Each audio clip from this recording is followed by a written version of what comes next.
The fall of the House of Usher. During the whole of a dull, dark, and soundless day in the autumn of the year, when the clouds hung oppressively low in the heavens, I had been passing alone, on horseback, through a singularly dreary tract of country, and at length found myself, as the shades of the evening drew on, within view of the melancholy House of Usher. I know not how it was, but, with the first glimpse of the building, a sense of insufferable gloom pervaded my spirit.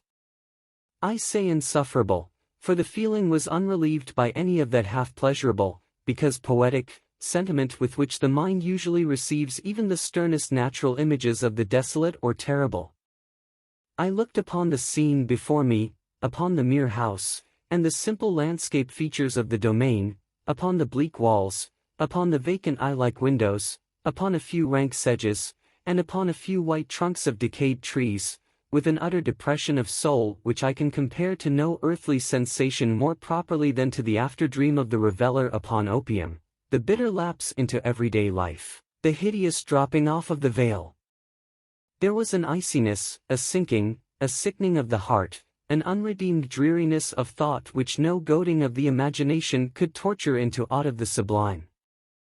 What was it, I paused to think, what was it that so unnerved me in the contemplation of the House of Usher? It was a mystery all insoluble, nor could I grapple with the shadowy fancies that crowded upon me as I pondered. I was forced to fall back upon the unsatisfactory conclusion, that while, beyond doubt, there are combinations of very simple natural objects which have the power of thus affecting us, still the analysis of this power lies among considerations beyond our depth.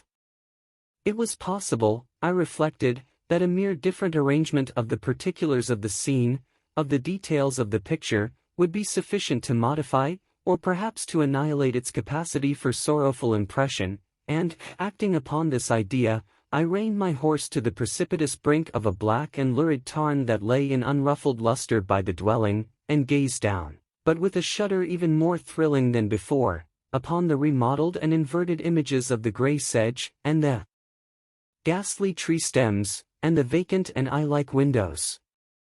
Nevertheless, in this mansion of gloom I now proposed to myself a sojourn of some weeks.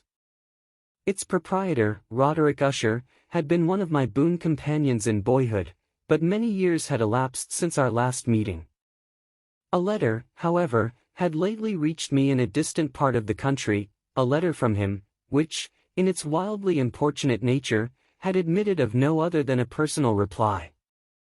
The MS gave evidence of nervous agitation. The writer spoke of acute bodily illness, of a mental disorder which oppressed him, and of an earnest desire to see me, as his best and indeed his only personal friend, with a view of attempting, by the cheerfulness of my society, some alleviation of his malady. It was the manner in which all this, and much more, was said, it was the apparent heart that went with his request, which allowed me no room for hesitation, and I accordingly obeyed forthwith what I still considered a very singular summons. Although, as boys, we had been even intimate associates, yet I really knew little of my friend. His reserve had been always excessive and habitual. I was aware, however, that his very ancient family had been noted, time out of mind, for a peculiar sensibility of temperament, displaying itself, through long ages, in many works of exalted art, and manifested, of late, in repeated deeds of munificent yet unobtrusive charity, as well as in a passionate devotion to the intricacies, perhaps even more than to the orthodox and easily recognizable beauties, of musical science. I had learned, too, the very remarkable fact, that the stem of the Usher race, all time honored as it was, had put forth, at no period, any enduring branch, in other words, that the entire family lay in the direct line of descent, and had always, with very trifling and very temporary variation, so lain. It was this deficiency, I considered, while running over in thought the perfect keeping of the character of the premises with the accredited character of the people, and while speculating upon the possible influence which the one, in the long lapse of centuries, might have exercised upon the other, it was this deficiency, perhaps, of collateral issue, and the consequent undeviating transmission, from sire to son, of the patrimony with the name, which had, at length, so identified the two as to merge the original title of the estate in the quaint and equivocal appellation of the House of Usher, an appellation which seemed to include, in the minds of the peasantry who used it, both the family and the family mansion. I have said that the sole effect of my somewhat childish experiment, that of looking down within the tarn, had been to deepen the first singular impression. There can be no doubt that the consciousness of the rapid increase of my superstition, for why should I not so term it, served mainly to accelerate the increase itself. Such, I have long known, is the paradoxical law of all sentiments having terror as a basis. And it might have been for this reason only, that, when I again uplifted my eyes to the house itself, from its image in the pool, there grew in my mind a strange fancy, a fancy so ridiculous, indeed, that I but mention it to show the vivid force of the sensations which oppressed me. I had so worked upon my imagination as really to believe that about the whole mansion and domain there hung an atmosphere peculiar to themselves and their immediate vicinity, an atmosphere which had no affinity with the air of heaven, but which had reeked up from the decayed trees, and the grey wall, and the silent tarn, a pestilent and mystic vapor, dull, sluggish, faintly discernible, and leaden-hued. Shaking off from my spirit what must have been a dream, I scanned more narrowly the real aspect of the building. Its principal feature seemed to be that of an excessive antiquity. The discoloration of ages had been great. Minute fungi overspread the whole exterior, hanging in a fine tangled webwork from the eaves. Yet all this was apart from any extraordinary dilapidation. No portion of the masonry had fallen, and there appeared to be a wild inconsistency between its still perfect adaptation of parts, and the crumbling condition of the individual stones. In this there was much that reminded me of the specious totality of old woodwork which has rotted for long years in some neglected vault, with no disturbance from the breath of the external air. Beyond this indication of extensive decay, however, the fabric gave little token of instability. Perhaps the eye of a scrutinizing observer might have discovered a barely perceptible fissure, which, extending from the roof of the building in front, made its way down the wall in a zigzag direction, until it became lost in the sullen waters of the tarn. Noticing these things, I rode over a short causeway to the house. A servant in waiting took my horse, and I entered the Gothic archway of the hall. A valet, of stealthy step, thence conducted me, in silence, through many dark and intricate passages in my progress to the studio of his master. Much that I encountered on the way contributed, I know not how, to heighten the vague sentiments of which I have already spoken. While the objects around me, while the carvings of the ceilings, the somber tapestries of the walls, the ebon blackness of the floors, and the phantasmagoric armorial trophies which rattled as I strode, were but matters to which, or to such as which, I had been accustomed from my infancy, while I hesitated not to acknowledge how familiar was all this, I still wondered to find how unfamiliar were the fancies which ordinary images were stirring up.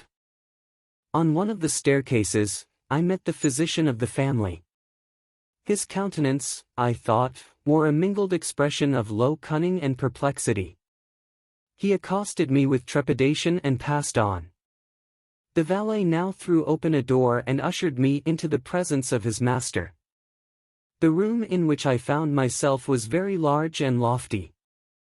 The windows were long, narrow, and pointed, and at so vast a distance from the black oaken floor as to be altogether inaccessible from within.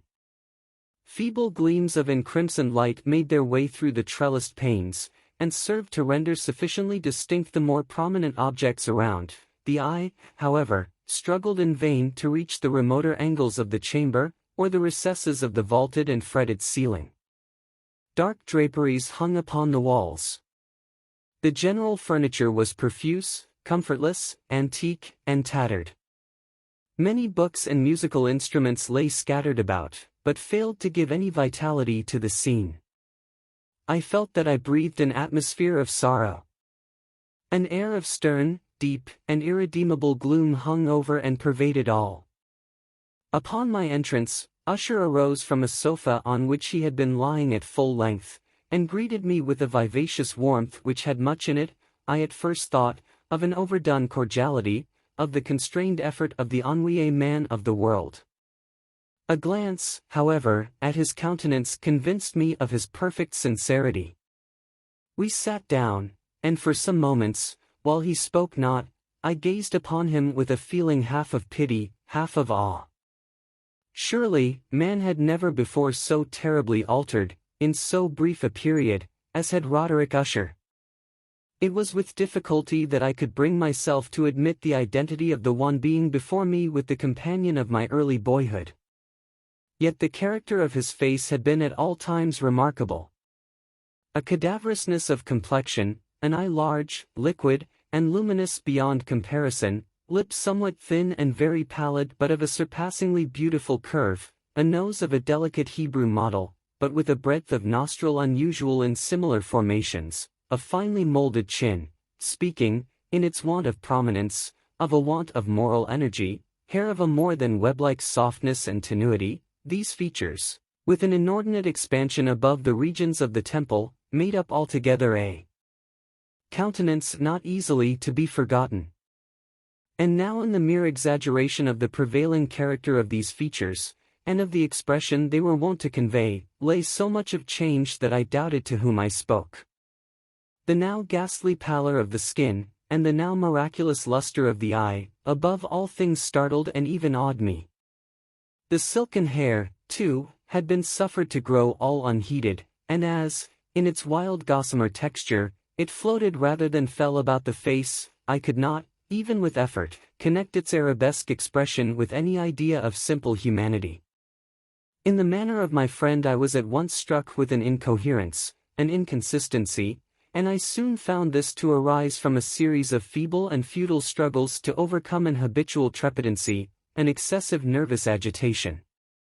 For something of this nature I had indeed been prepared, no less by his letter, than by reminiscences of certain boyish traits, and by conclusions deduced from his peculiar physical conformation and temperament. His action was alternately vivacious and sullen. His voice varied rapidly from a tremulous indecision, when the animal spirits seemed utterly in abeyance, to that species of energetic concision, that abrupt, weighty, unhurried, and hollow-sounding enunciation, that leaden, self-balanced, and perfectly modulated guttural utterance, which may be observed in the lost drunkard, or the irreclaimable eater of opium, during the periods of his most intense excitement. It was thus that he spoke of the object of my visit, of his earnest desire to see me, and of the solace he expected me to afford him. He entered, at some length, into what he conceived to be the nature of his malady. It was, he said, a constitutional and a family evil, and one for which he despaired to find a remedy, a mere nervous affection, he immediately added, which would undoubtedly soon pass off. It displayed itself in a host of unnatural sensations.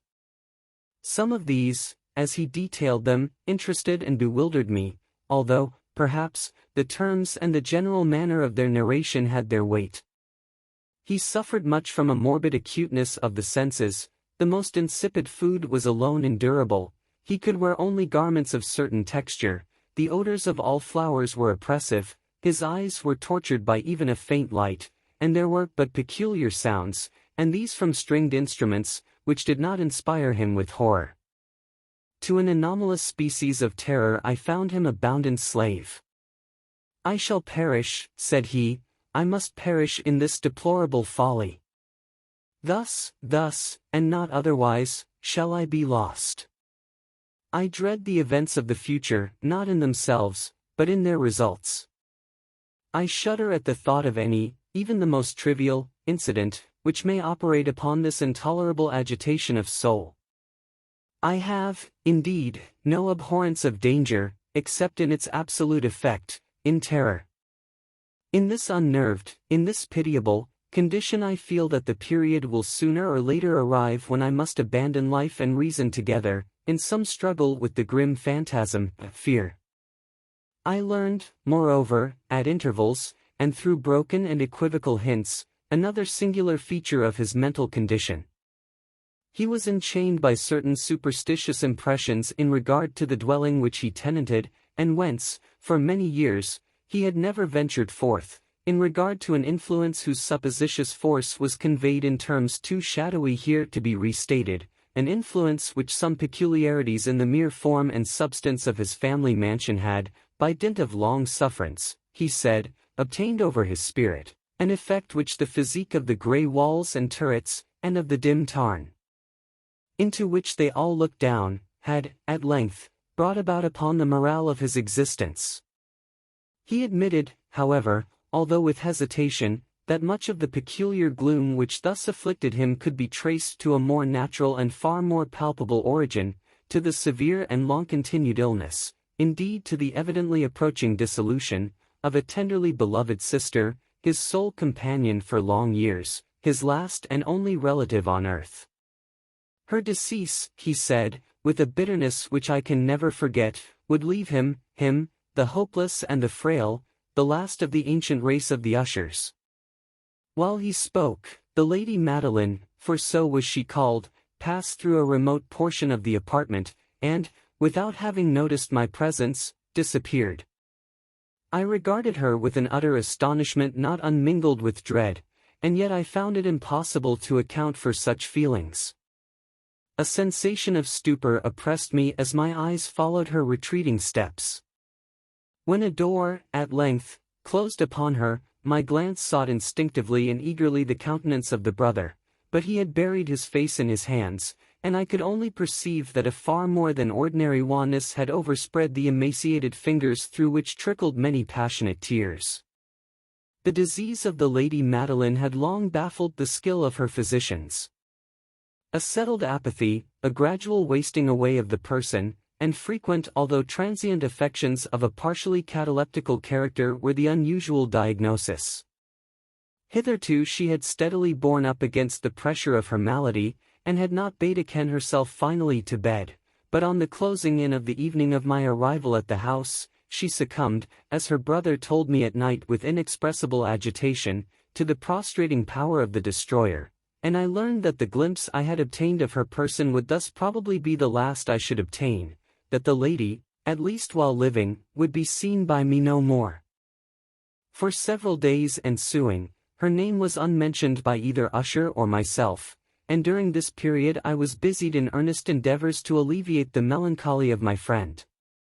We painted and read together, or I listened, as if in a dream, to the wild improvisations of his speaking guitar.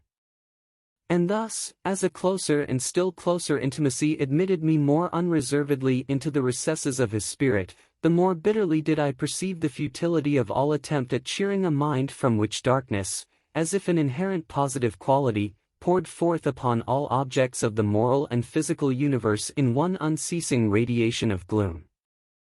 I shall ever bear about me a memory of the many solemn hours I thus spent alone with the master of the House of Usher.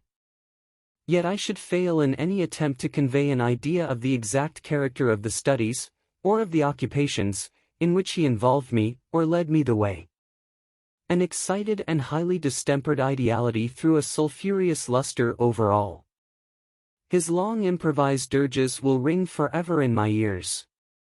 Among other things, I hold painfully in mind a certain singular perversion and amplification of the wild air of the last waltz of von Weber.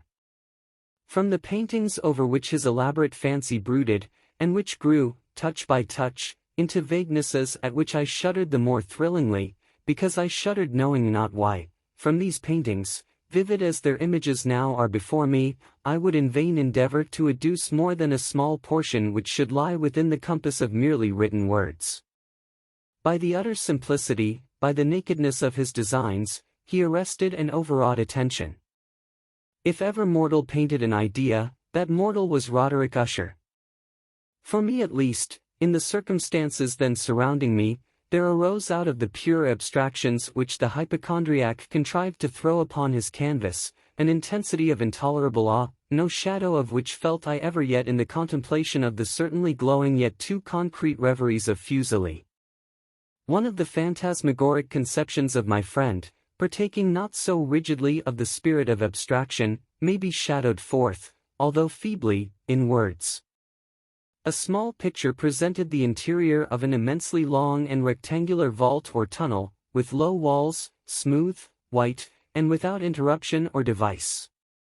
Certain accessory points of the design served well to convey the idea that this excavation lay at an exceeding depth below the surface of the earth. No outlet was observed in any portion of its vast extent, and no torch or other artificial source of light was discernible, yet a flood of intense rays rolled throughout, and bathed the whole in a ghastly and inappropriate splendor. I have just spoken of that morbid condition of the auditory nerve which rendered all music intolerable to the sufferer, with the exception of certain effects of stringed instruments. It was, perhaps, the narrow limits to which he thus confined himself upon the guitar which gave birth, in great measure, to the fantastic character of his performances. But the fervid facility of his impromptus could not be so accounted for. They must have been, and were, in the notes, as well as in the words of his wild fantasias, for he not unfrequently accompanied himself with rhymed verbal improvisations, the result of that intense mental collectedness and concentration to which I have previously alluded as observable only in particular moments of the highest artificial excitement. The words of one of these rhapsodies I have easily remembered. I was, perhaps, the more forcibly impressed with it as he gave it, because, in the under or mystic current of its meaning, I fancied that I perceived, and for the first time, a full consciousness on the part of Usher of the tottering of his lofty reason upon her throne. The verses, which were entitled The Haunted Palace, ran very nearly, if not accurately, thus.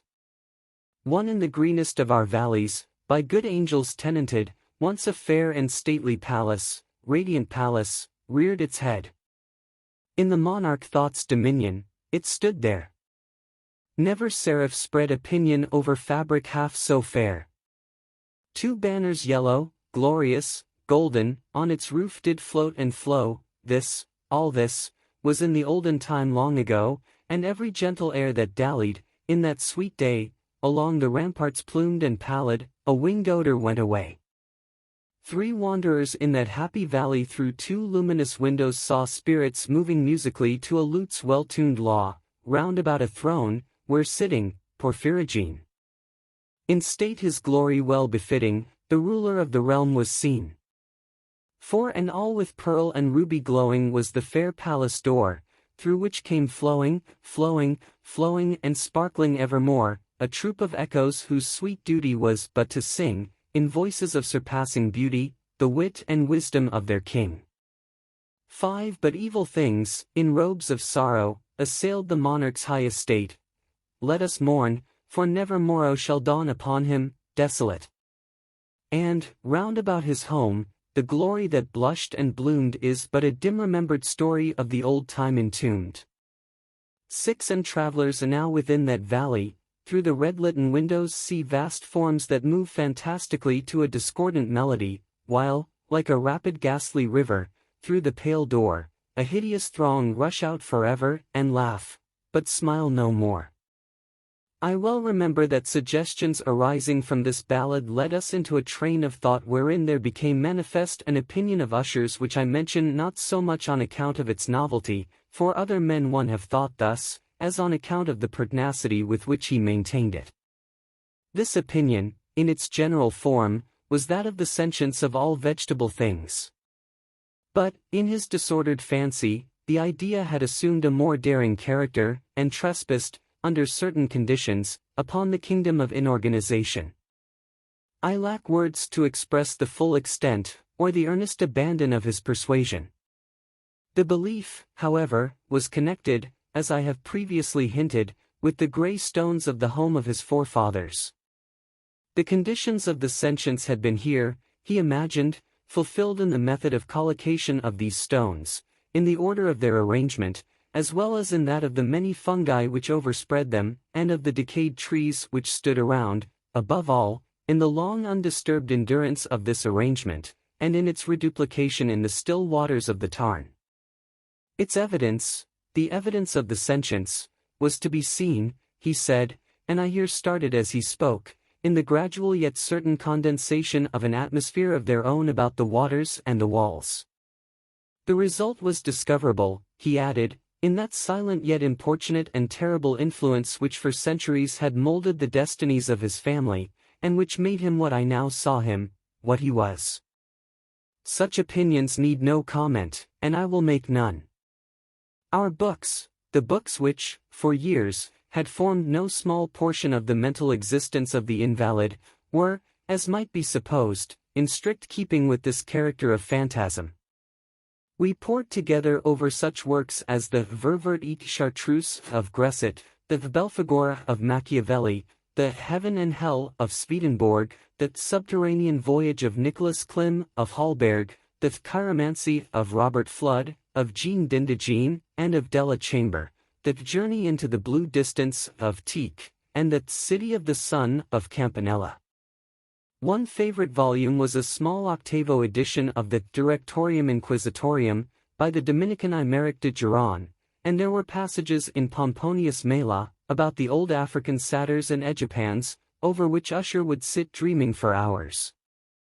His chief delight, however, was found in the perusal of an exceedingly rare and curious book in quarto Gothic, the Manual of a Forgotten Church, the Vigilio Mortuorum Secundum Chorum Ecclesio Magentino. I could not help thinking of the wild ritual of this work, and of its probable influence upon the hypochondriac, when, one evening, having informed me abruptly that the Lady Madeline was no more, he stated his intention of preserving her corpse for a fortnight, previously to its final interment, in one of the numerous vaults within the main walls of the building.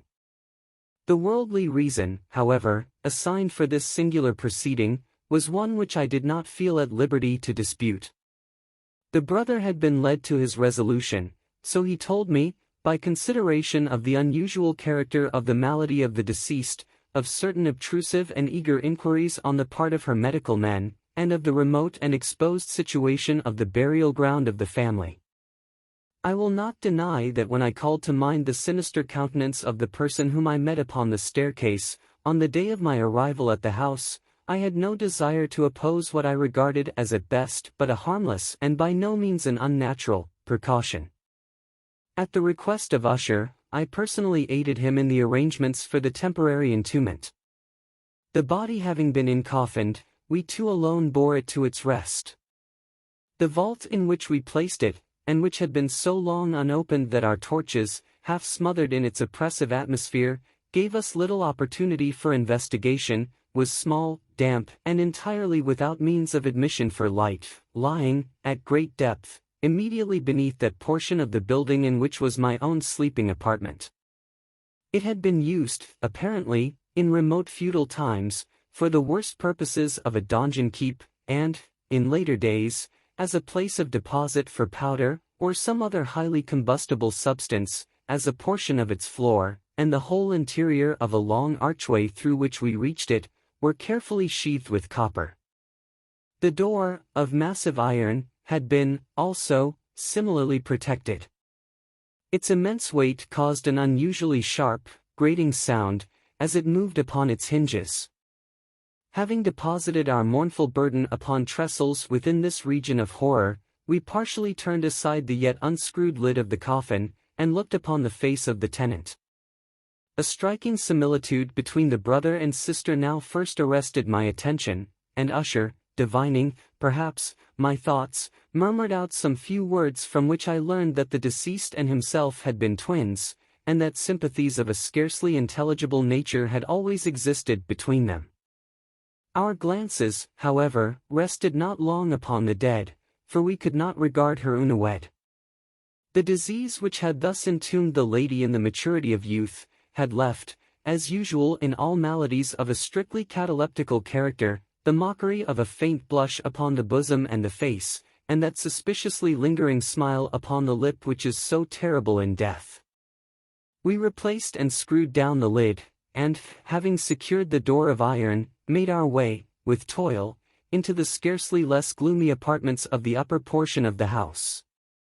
And now, some days of bitter grief having elapsed, an observable change came over the features of the mental disorder of my friend. His ordinary manner had vanished. His ordinary occupations were neglected or forgotten. He roamed from chamber to chamber with hurried, unequal, and objectless step. The pallor of his countenance had assumed, if possible, a more ghastly hue, but the luminousness of his eye had utterly gone out. The once occasional huskiness of his tone was heard no more, and a tremulous quaver, as if of extreme terror, habitually characterized his utterance. There were times, indeed, when I thought his unceasingly agitated mind was laboring with some oppressive secret, to divulge which he struggled for the necessary courage. At times, again, I was obliged to resolve all into the mere inexplicable vagaries of madness, for I beheld him gazing upon vacancy for long hours, in an attitude of the profoundest attention, as if listening to some imaginary sound. It was no wonder that his condition terrified, that it infected me. I felt creeping upon me, by slow yet certain degrees, the wild influences of his own fantastic yet impressive superstitions. It was, especially, upon retiring to bed late in the night of the 7th or 8th day after the placing of the Lady Madeline within the dungeon, that I experienced the full power of such feelings.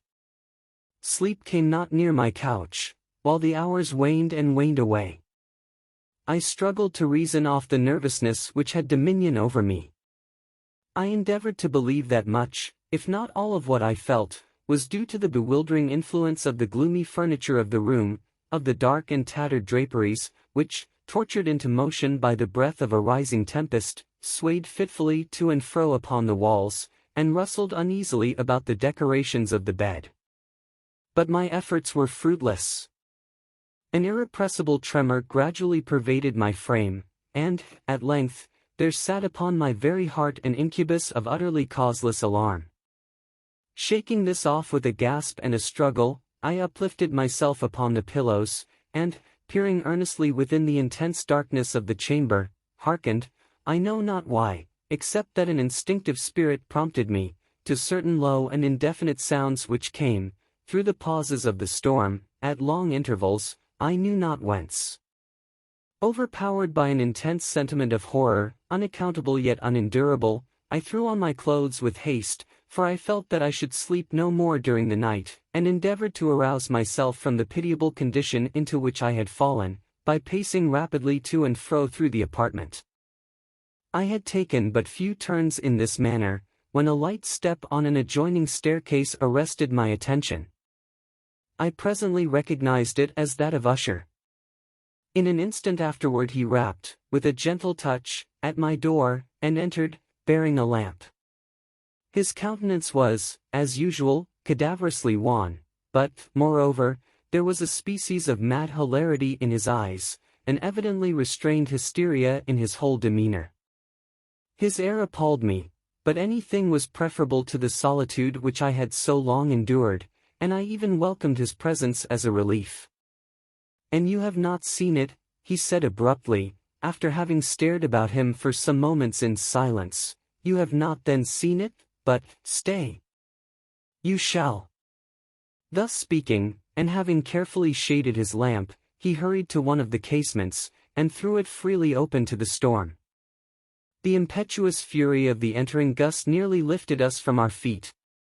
It was, indeed, a tempestuous yet sternly beautiful night, and one wildly singular in its terror and its beauty. A whirlwind had apparently collected its force in our vicinity, for there were frequent and violent alterations in the direction of the wind, and the exceeding density of the clouds, which hung so low as to press upon the turrets of the house, did not prevent our perceiving the lifelike velocity with which they flew careering from all points against each other, without passing away into the distance. I say that even their exceeding density did not prevent our perceiving this, yet we had no glimpse of the moon or stars, nor was there any flashing forth of the lightning. But the undersurfaces of the huge masses of agitated vapor, as well as all terrestrial objects immediately around us, were glowing in the unnatural light of a faintly luminous and distinctly visible gaseous exhalation which hung about and enshrouded the mansion. "You must not, you shall not behold this," said I, shuddering, to Usher, as I led him, with a gentle violence, from the window to a seat. "These appearances, which bewilder you, are merely electrical phenomena not uncommon, or it may be that they have their ghastly origin in the rank miasma of the tarn. Let us close this casement, the air is chilling and dangerous to your frame. Here is one of your favorite romances. I will read, and you shall listen, and so we will pass away this terrible night together. The antique volume which I had taken up was The Mad Tryst, of Sir Lancelot Canning, but I had called it a favourite of Usher's more in sad jest than in earnest, for, in truth, there is little in its uncouth and unimaginative prolixity which could have had interest for the lofty and spiritual ideality of my friend. It was, however, the only book immediately at hand, and I indulged a vague hope that the excitement which now agitated the hypochondriac might find relief, for the history of mental disorder is full of similar anomalies, even in the extremeness of the folly which I should read. Could I have judged, indeed, by the wild overstrained air of vivacity with which he hearkened, or apparently hearkened, to the words of the tale, I might well have congratulated myself upon the success of my design. I had arrived at that well-known portion of the story where Ethelred, the hero of the tryst, having sought in vain for peaceable admission into the dwelling of the hermit, proceeds to make good an entrance by force. Here, it will be remembered, the words of the narrative run thus, and Ethelred, who was by nature of a doughty heart, and who was now mighty withal, on account of the powerfulness of the wine which he had drunken, waited no longer to hold parley with the hermit, who, in sooth, was of an obstinate and maliceful turn, but, feeling the rain upon his shoulders, and fearing the rising of the tempest, uplifted his mace outright, and, with blows, made quickly room in the plankings of the door for his gauntlet hand, and now pulling therewith sturdily, he so cracked, and ripped, and tore all asunder, that the noise of the dry and hollow-sounding wood alarumed and reverberated throughout the forest. At the termination of this sentence I started and, for a moment, paused, for it appeared to me, although I at once concluded that my excited fancy had deceived me, it appeared to me that, from some very remote portion of the mansion, there came, indistinctly to my ears, what might have been, in its exact similarity of character, the echo, but a stifled and dull one certainly, of the very cracking and ripping sound which Sir Lancelot had so particularly described. It was, beyond doubt, the coincidence alone which had arrested my attention, for, amid the rattling of the sashes of the casements, and the ordinary commingled noises of the still increasing storm, the sound, in itself, had nothing, surely, which should have interested or disturbed me.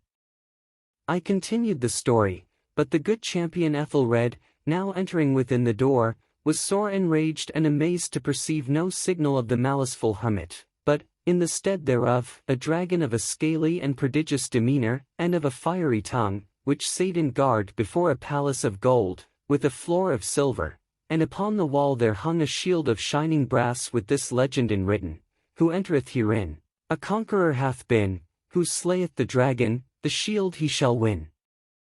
And Ethelred uplifted his mace, and struck upon the head of the dragon, which fell before him, and gave up his pesty breath, with a shriek so horrid and harsh, and withal so piercing, that Ethelred had feigned to close his ears with his hands against the dreadful noise of it, the like whereof was never before heard. Here again I paused abruptly, and now with a feeling of wild amazement, for there could be no doubt whatever that, in this instance, I did actually hear, although from what direction it proceeded I found it impossible to say, a low and apparently distant, but harsh, protracted, and most unusual screaming or grating sound, the exact counterpart of what my fancy had already conjured up for the dragon's unnatural shriek as described by the romancer. Oppressed, as I certainly was, upon the occurrence of this second and most extraordinary coincidence, by 1,000 conflicting sensations, in which wonder and extreme terror were predominant, I still retained sufficient presence of mind to avoid exciting, by any observation, the sensitive nervousness of my companion. I was by no means certain that he had noticed the sounds in question, although, assuredly, a strange alteration had, during the last few minutes, taken place in his demeanour. From a position fronting my own, he had gradually brought round his chair, so as to sit with his face to the door of the chamber, and thus I could but partially perceive his features, although I saw that his lips trembled as if he were murmuring inaudibly. His head had dropped upon his breast, yet I knew that he was not asleep, from the wide and rigid opening of the eye as I caught a glance of it in profile. The motion of his body, too, was at variance with this idea, for he rocked from side to side with a gentle yet constant and uniform sway.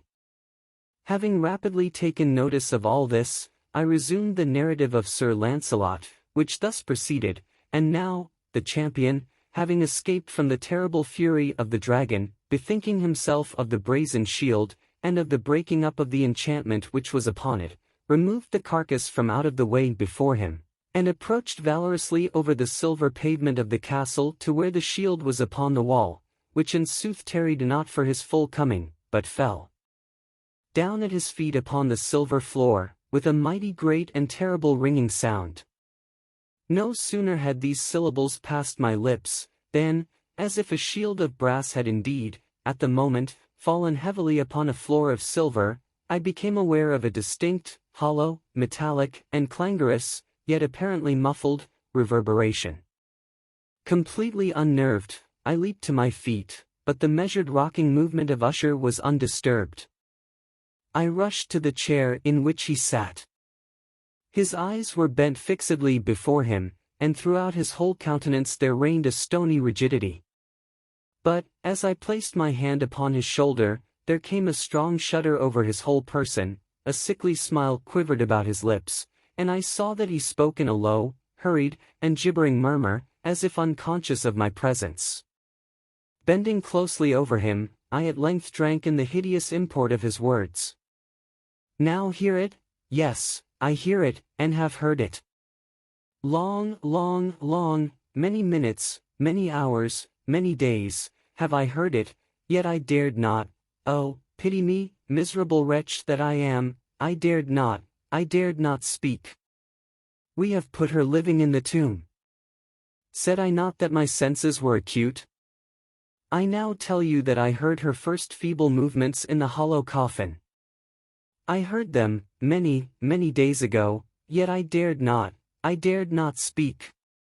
And now, tonight, Ethelred, ha! Ha! The breaking of the hermit's door, and the death cry of the dragon, and the clangor of the shield, say, rather, the rending of her coffin, and the grating of the iron hinges of her prison, and her struggles within the coppered archway of the vault. Oh! Whither shall I fly? Will she not be here anon? Is she not hurrying to upbraid me for my haste? Have I not heard her footstep on the stair? Do I not distinguish that heavy and horrible beating of her heart? Madman! Here he sprang furiously to his feet, and shrieked out his syllables, as if in the effort he were giving up his soul. Madman! I tell you that she now stands without the door. As if in the superhuman energy of his utterance there had been found the potency of a spell, the huge antique panels to which the speaker pointed threw slowly back, upon the instant, their ponderous and ebony jaws. It was the work of the rushing gust, but then without those doors there did stand the lofty and enshrouded figure of the Lady Madeline of Usher. There was blood upon her white robes, and the evidence of some bitter struggle upon every portion of her emaciated frame. For a moment she remained trembling and reeling to and fro upon the threshold, then, with a low moaning cry, fell heavily inward upon the person of her brother, and in her violent and now final death agonies, bore him to the floor a corpse, and a victim to the terrors he had anticipated. From that chamber, and from that mansion, I fled aghast. The storm was still abroad in all its wrath as I found myself crossing the old causeway.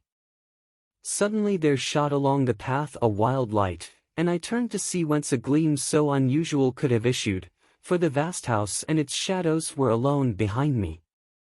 The radiance was that of the full, setting, and blood-red moon, which now shone vividly through that once barely discernible fissure, of which I have before spoken as extending from the roof of the building, in a zigzag direction, to the base.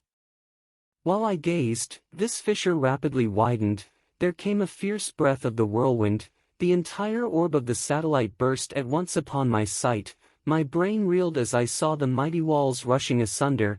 There was a long tumultuous shouting sound like the voice of 1,000 waters, and the deep and dank tarn at my feet closed sullenly and silently over the fragments of the House of Usher.